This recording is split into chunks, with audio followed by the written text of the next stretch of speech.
Hello everyone, welcome back to my channel. Today we are going to talk about one of the most basic but very important topic. Political science, its nature and scope. Political science is the study of politics, but not just a politics as in elections. It is the systematic study of the state, government, political ideas and political behavior. So basically जो political science है हम उसको ये नहीं कह सकते वो politics only elections के बारे में ही स्टडी करता है। ये सिस्टमेटिक स्टडी करता है स्टेट के बारे में। ठीक है, जो जैसे भी गवर्नमेंट है वो कैसे काम करती हैं, पॉलिटिकल आइडियाज़ क्या हैं, डिफरेंट स्कॉलर्स के क्या क्या व्यूज़ थे पॉलिटिकल साइंस को लेकर। ठीक है, in simple words it answers the questions like what is the state, how does government work, what are rights and duties of the citizens, how should power be used. ठीक है, so introduction, here it is. Political science is the systematic study of the state, government, political ideas and political behavior. It answers the questions we already have discussed this. So here we have the definitions by the scholars. First one is Aristotle. क्या कहते हैं? Political science is the study of the state. According to Aristotle, he gave very simple definition कि political science state की study है. Next, Gardner. Political science begins and ends with the state. According to Gardner, जो political science है वो शुरू भी state के साथ होती है और ख़त्म भी स्टेट के साथ ही हो जाती है। हेयर स्टेट का मतलब है हमारी जो भी गवर्नमेंट, हम कह सकते हैं कंट्री को कह सकते हैं, यहाँ पे गवर्नमेंट को कह सकते हैं स्टेट। ठीक है, next Paul Janet. Political science is the part of social science which treats the foundations of the state and the principles of the government. Next, Gittal. Political science is the historical investigation of what the state has been, an analytical study of what the state is, and an ethical political ethical discussion of what the state ought to be. So जिटल के according political science एक historical investigation है कि कैसे state पहले किया करती थी। ठीक है, और उसको कैसे चलना चाहिए, जो भी कैसी होनी चाहिए एक स्टेट, ये सभी चीज़ों की स्टडी को हम पॉलिटिकल साइंस कह देते हैं। तो इनमें से अगर आपके पास क्वेश्चन आ रहा है कि what is the meaning of political science, ठीक है, उसमें सबसे पहले इंट्रोडक्शन में हमारे पास हमें ये लिखना होगा पॉलिटिकल साइंस सिस्टमैटिक स्टडी। फिर उसके बाद हमें एक दो दो तो एटलीस्ट टू डेफिनेशंस तो हमें याद करनी ही पड़ेंगी अगर आपको क्वेश्चन लॉन्ग आ रहा है। So it is very important to learn to any two from these definitions. You can write this. So next, talking about the nature of the political science. The nature of the political science means its characteristics, what type of subject it is. There are three major views about its nature. ठीक है, political science as a science. सबसे पहले political science को अगर हम science के रूप में देखें तो ये क्या करती है, ऑब्जर्व करती है, डाटा को कलेक्ट करते हैं पॉलिटिकल साइंस में, ट्राइज टू फाइंड पैटर्न्स कि क्या क्या पैटर्न्स होते हैं पॉलिटिक्स के। ह्यूमन बिहेवियर इज़ अनप्रेडिक्टेबल, क्योंकि जो ह्यूमन बिहेवियर है वो अनप्रडिक्टेबल है, क्योंकि जैसे पॉलिटिक्स चेंज होती रहती है। पिछले ज़माने में जैसे राजा महाराजा रूल किया करते थे, तब का पॉलिटिकल सिस्टम बिल्कुल ही डिफरेंट था। धीरे धीरे जैसे जैसे टाइम होता गया, डेवलपमेंट होती गई, तो चेंज होता रहता है ह्यूमन बिहेवियर भी। ठीक है, अगर कोई आज के समय में राजा रानी वाला सिस्टम आ जाए तो कोई भी उसे सपोर्ट नहीं करेगा, तो उसे हम ऑपरेसिव ही मानेंगे, वेयर एज जो पुराने ज़माने के लोग थे उन्हें एक्सेप्ट था। अब क्या है, डेमोक्रेसी ही सबसे ज़्यादा प्रचलित है ज़्यादातर देशों में, पूरी वर्ल्ड की। ठीक है, so political science like sciences, but unlike physics और chemistry, human behaviour can't be predicted 100%। हम इसे पूरी तरह से ये तो नहीं कह सकते कि ये एक साइंस है, क्योंकि इसमें प्रिडिक्टेबिलिटी तो होती है, लेकिन साइंस जैसे कि केमिस्ट्री और फिजिक्स में 100% हम प्रिडिक्ट कर सकते हैं कुछ चीज़ों में, लेकिन इस जो ह्यूमन बिहेवियर है वो अनप्रडिक्टेबल है। तो कुछ जो स्कॉलर्स हैं वो इस व्यू को सपोर्ट करते हैं कि पॉलिटिकल साइंस एक साइंस है, और कुछ इसके खिलाफ भी हैं। Next, political science as an art. कुछ लोग कहते हैं कि पॉलिटिकल साइंस एक आर्ट है। ठीक है, most scholars agree that it is both a science and an art. ठीक है, कुछ जो हमारे स्कॉलर्स हैं वो ये भी बिलीव करते हैं कि जो हमारी पॉलिटिकल साइंस है वो एक आर्ट भी है और साइंस भी है।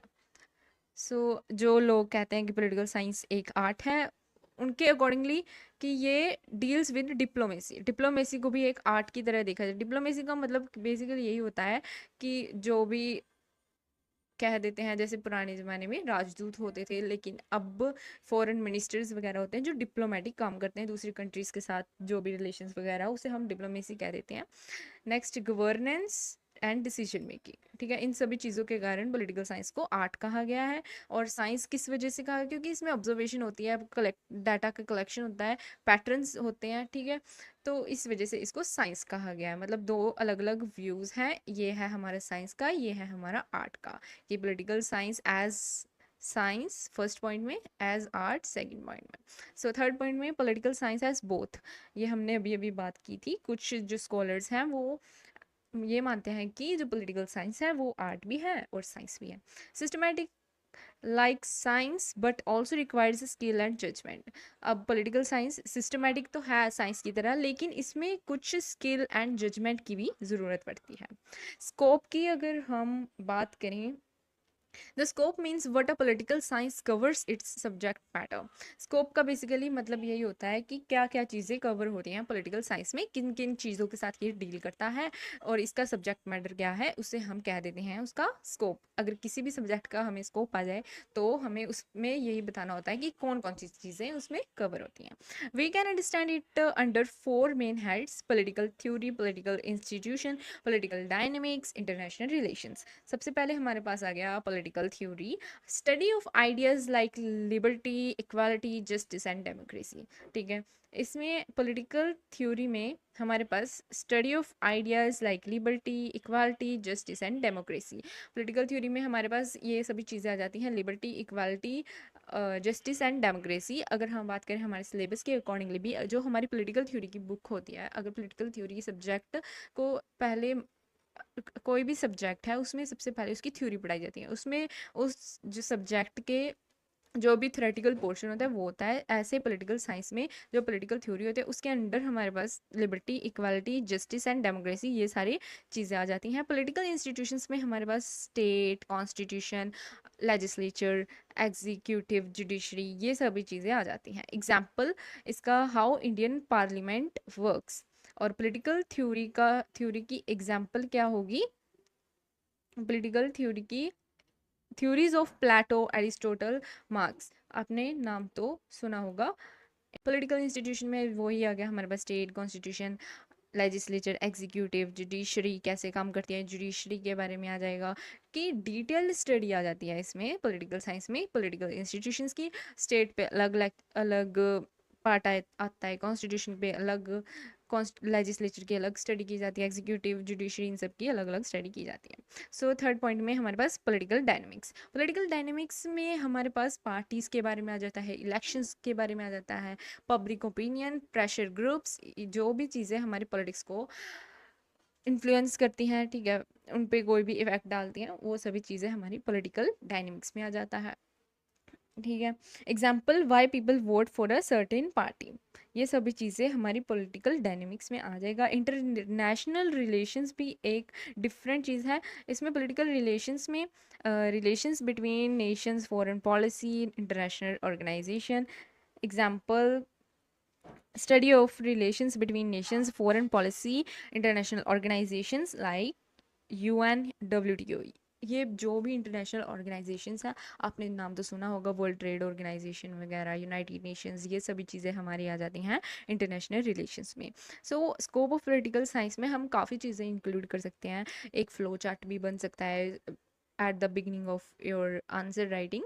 ठीक है, फ्लो चार्ट्स का इस्तेमाल भी ज़रूर करें अपने आंसर राइटिंग में, विच इज़ वेरी इम्प्रेसिव। ठीक है, क्वेश्चन का की एक तो लेंथ बढ़ जाएगी आपकी, ठीक है, और प्रेजेंटेबल लगता है टीचर को भी, और अच्छे मार्क्स आएंगे। अगर आप क्वेश्चन के स्टार्टिंग में या फिर इंट्रोडक्शन के जस्ट बाद में अगर आप एक फ्लो चार्ट बना दें, उसमें क्या होता है कि सम अप हो जाता है। अगर जो भी अगर कोई टीचर है आपका आपके फ्लो चार्ट से उसे पता चल जाए कि क्वेश्चन में क्या क्या चीज़ें इंक्लूड है, वो क्वेश्चन क्यों ही पड़ेगा। तो इसलिए इट इज़ वेरी इंपॉर्टेंट कि आप एक फ्लो चार्ट बनाएं, ताकि जो टीचर है वो आपको फ्लो चार्ट को देखकर ही अच्छे नंबर दे, ठीक है। So here it is. So to sum up, political science is not just about politics, it is about understanding how power works in society, how governments function, and how citizens can participate effectively. ठीक है, जो political science में यही चीज़ें बताई गई हैं कि कैसे अंडरस्टैंड किया जाता है किसको, पावर कैसे वर्क करती है सोसाइटी में, ठीक है। हाउ गवर्नमेंट्स फंक्शन कैसे करती है गवर्नमेंट्स, हमारी जो भी सिटीजन है वो कैसे पार्टिसिपेट कर सकते हैं effectively. It is both a science and an art and its scope is very wide from local government to global politics. If you found this helpful, give the video a thumbs up and share it with your friends, and don't forget to subscribe for more easy explanations on law and political science etc. Thanks for watching, milte hain next video mein.